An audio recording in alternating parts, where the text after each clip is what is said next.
Chers amis, j'aimerais poursuivre avec vous aujourd'hui les halachot de la Hatmana. Autrefois, on a expliqué en quoi ça consiste la Hatmana. La Hatmana bedavar amosif havel, la Hatmana bedavar she'eno mosif havel. Aujourd'hui, on va essayer, Bezrat Hashem, ensemble, de continuer un petit peu la halacha. Il y a un concept dans la halacha qui s'appelle Hatmana bemiktsat. Ça veut dire quoi Hatmana bemiktsat? Ça veut dire que je prends ma casserole, je mets tout autour des couvertures, tout type de choses qui sont censées recouvrir. Simplement, je ne recouvre pas tout complètement. Je laisse une partie de la casserole qui n'est pas recouverte. C'est pour ça qu'on appelle Hatmana bemiktsat. Tu recouvres mais partiellement.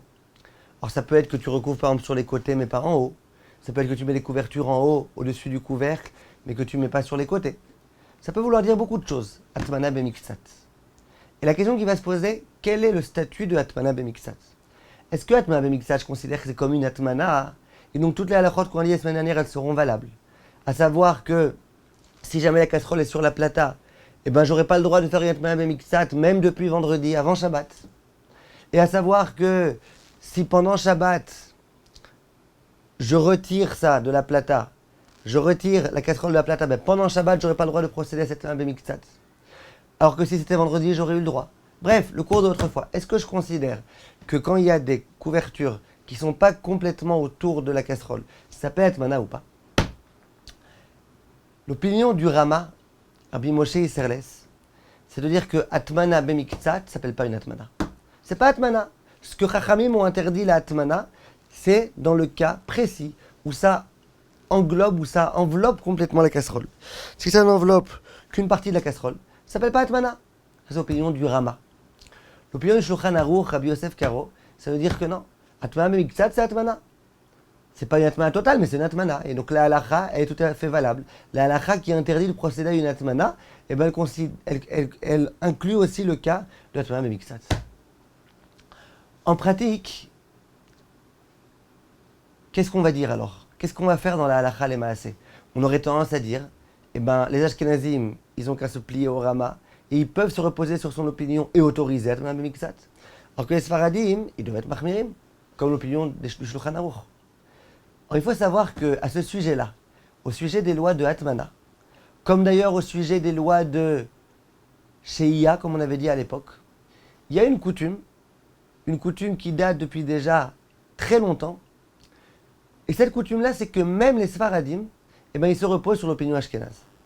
Bien qu'en général, les Sfaradim font tout comme le Shulchan Aruch, mais il y a une coutume qui a été rapportée par les Sfarim, les Derech HaChaim Siton, d'autres Sfarim, et qui disent que la coutume, ça a toujours été, toujours, que les Sfaradim autorisent de faire une Hatmana bemiktsat. C'est une autorisation qui s'est tellement répandue chez les Sfaradim que même le Rav Ovadia, qui toujours fait tout selon Shulchan Aruch, et bien là il dit écoute, il y a une coutume. Le Rav Ben Sion, il dit il y a une coutume. Donc en pratique, Meikar Adin, c'est sûr que le Sfaradi qui a envie de faire tout vraiment comme il faut, le top du top, etc., que s'il a envie de se montrer plus rigoureux et de faire comme Shulchan Aruch, littéralement, et interdire Hatmana bemiktsat, c'est sûr qu'il pourra le faire. Et c'est sûr que ça sera bien qu'il le fasse, s'il est à la hauteur de le faire. Mais en tous les cas, la halacha normale, c'est que même les Sfaradim, ils ont la coutume d'autoriser. Donc je fais un résumé. Si je considère que Hatmana bemiktsat ne s'appelle pas Hatmana, alors quoi? Alors, si je pose une casserole sur la plata, on avait dit, quand tu as une casserole sur la plata et que tu mets tout autour des couvertures, ça s'appelle Hatmana bedavar amosif havel. Si je couvrais complètement ma casserole, ça aurait été interdit même de laisser ça vendredi, dans l'intention que ça reste pendant Shabbat.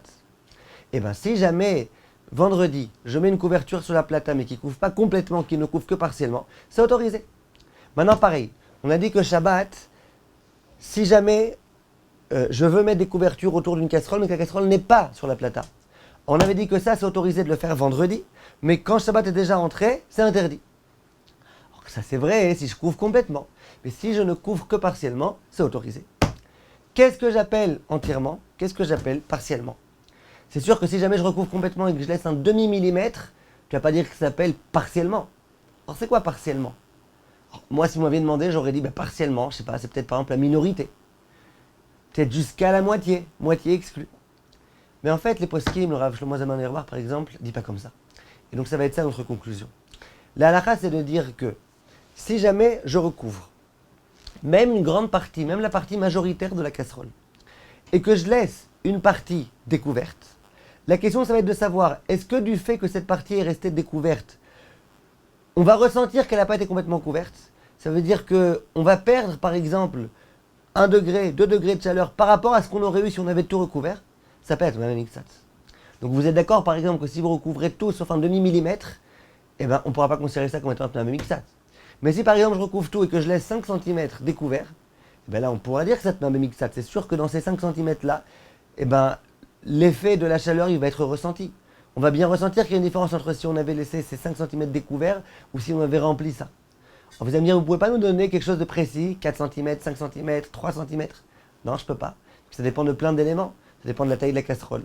Ça dépend de la température ambiante dans la pièce. Ça dépend de plein de choses. Donc ça, je ne peux pas vous dire. Maintenant, je précise encore un point important et intéressant. On m'a souvent posé la question. Est-ce que d'après les Sfaradim, ou d'après les Ashkenazim d'ailleurs même, mais plus précisément d'après les Sfaradim, parce que d'après les Ashkenazim, la halakha est claire. Imaginez que j'ai un plat qui est sur la plaque métallique, sur la plata. Vendredi, avant Shabbat, je ne l'ai pas recouvert. Shabbat, j'aimerais venir, je vois que le plat il va être un peu froid et tout, pas assez chaud, j'aimerais le recouvrir partiellement. Est-ce qu'on va autoriser ou pas? Alors tout d'abord, et là je vous demande de bien écouter mes chers amis, tout ce qu'on pourra peut-être autoriser, c'est uniquement si le plat est complètement cuit. Si le plat n'est pas complètement cuit, hors de question de rajouter quoi que ce soit sur la casserole. Non pas à cause de Atmana simplement, mais à cause de Bichoul. Si le plat n'est pas complètement cuit, toute chose que tu peux faire qui va augmenter la chaleur pendant Shabbat, ça va accélérer la cuisson, ça va être interdit d'ordre Deoraïta, Toraïque. Donc ça sera interdit. Là, on parle d'un cas où le plat est complètement cuit. Très bien, il est complètement cuit.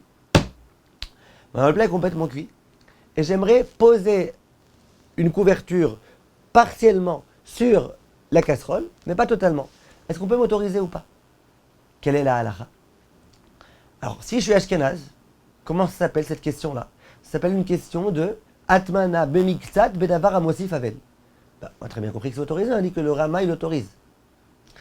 On a la question de si je suis sfarad. Est-ce que si je suis sfarad, on peut autoriser ou pas? Ça veut dire en d'autres termes, est-ce que toute la coutume séfarade d'autoriser Atmana bemiktsat, c'est uniquement quand c'est pas mosif avel, mais quand c'est mosif avel, sera interdit ou pas? Alors je vous dis la vérité. Un simple calcul mathématique nous forcera à dire que c'est autorisé. Pourquoi c'est autorisé? Ben voilà. On a dit que Atmana et Miktsat, la coutume sfarade, c'est de dire que c'est pas une Atmana. Si c'est pas une Atmana, c'est pas une Atmana. C'est-à-dire que si on est possède comme les Ashkenazim dans ce domaine-là, et bien on est possède comme dans les Ashkenazim. Les Ashkenazim, ils autorisent, mais nous aussi on va autoriser. Si par contre, tu commences à dire que non, je sais pas, la coutume c'est que dans un cas très précis, alors là ça peut peut-être changer. En pratique, moi personnellement, je pense qu'on peut autoriser.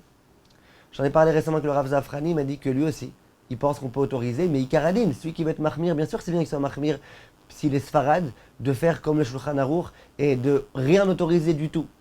Ni vendredi, ni Shabbat, ni rien du tout, d'autoriser vraiment, de considérer Atmana Mixel comme étant une vraie Atmana.